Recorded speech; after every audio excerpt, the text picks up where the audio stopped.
Guys, seenaa baay'ee garaa nama nyaatuu fi torbaan kana sooshaal miidiyaa kana irra deddeebi'aa baay'ee tokko garaa nama nyaataa dhugaa hanga dhumaa dhaggeeffadhaa. Namicha tokkotu dudduuba teessoo abbaa lamaarra qofaadhuma isaa taa'eetu nama tokko biratti hin dabaluu jedhe. Maaliif hin jedheeni haadha manaa koo taddana jira jedhe. Tarii dudduubaa dhufaa jirtii laata jedheetanii tole jedhee callise. Namni guutee namichi qofaadhumsaa wambarii abbaa lamaarra taa'a. Dhaqeetanii deemuudhaaf jennaa isaa banaa kenniin jedheen. Qarshii nama lamaa naa kenne. Wambariin garuu duwwaadha. Yeroo guutee buufata konkolaataa keessaa bahuudhaaf jedhuni ani bakkeetti baanaan hin dhaabadhu karaarraa asumatti waamiin jedheen.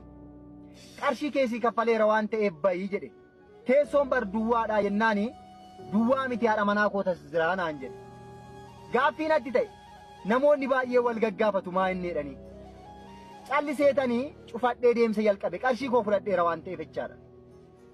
Magaalaa Bishooftuu geenyee duwwaadhuma qofaadhuma isaa ta'a. Moojoo geenyee qofaadhuma isaa ta'a. Maqii geenyee qofaadhuma isaa ta'a. Magaalaa Baatuu yeroo geenyu dhuma irratti yemmuu namoonni bu'anii innis hin bu'e. Teessoon garuu duwwaadhuma haati manaansaas bira hin jirtu. Sababii sammuun koo baay'ee gaaffinatti kaasee fi ofitti waamee tan gabbinaa seensise. Obboleessa koo dhiifama naa godhi. Maaliif teessoo duwwaatti kaffaltee dhuftee hin jedheeni. Achi booddee dargaggeessadha baay'ee bareeda. Seenaan isaa dheeraadhaa naan jedhe. Ani mucaa Wallaggaati. Haati manaan koo immoo as mucaa magaalaa Baatuu kanatti dhalattedha. Baankii Awaash keessa otoo hojjennu wal barree. Achi booddee wal fuune. Erga wal fuunee waggaa tokkoo fi ji'a afurii. Erga ishiin nagattee boqottee garuu ji'a tokkodha.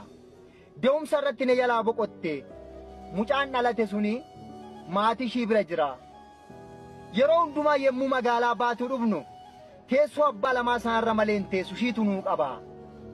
Yoo inni qabameera ta'e illee konkolaataa ittaanu eegganna malee teessoo biraarra hin teenyu nama dabalataan irratti fe'u naan jetti. Karaa dheeraa kana yemmuu deemnu dabaree dabareedhaan walitti hirkannee rafaa deemna. Amala na balleessitee na biraa deemte. Akka tasaa namni yoo na bira taa'e ishiin natti fakkaatee irraanfadhee yoo namatti hirkadhe na kabaluu laata jedheetanii. Yemmuu lubbuudhaan jirtu ishiin naa kaffalaa ture. Amma immoo anatu kaffalaafi. Yoo nani booddee ishii jiraadhe illee abbaa manaa koo tasjira jetteetu namoota wal lolaa borsaa ishiirra keesse qarshiitti kaffaltee na eegdi. Amma immoo daba kan kootii naan jedhe. Baay'ee keessi koo cabe baay'een gaddes. Yemmuu magaalaa Baatuuti ol deebi'uus teessoo sanatti kaffalee malee hin deebi'u naan jedhe. Waanan gaddeefani qarshii isaa sana deebiseef gonkumayyuu hin fudhadhuu naan jedhe. Maal abbee akkamitti haadha manaa kooti ati saaba kaffaltotoo ani jiruu naan jedhe. Sheemiin na qabe nan callise keessa koottan gadde. Akka gootani du'a jechuuni isa asuma dhaabadhuuti na eegi mana fincaaniin seenee deebi'aa jedhan miti.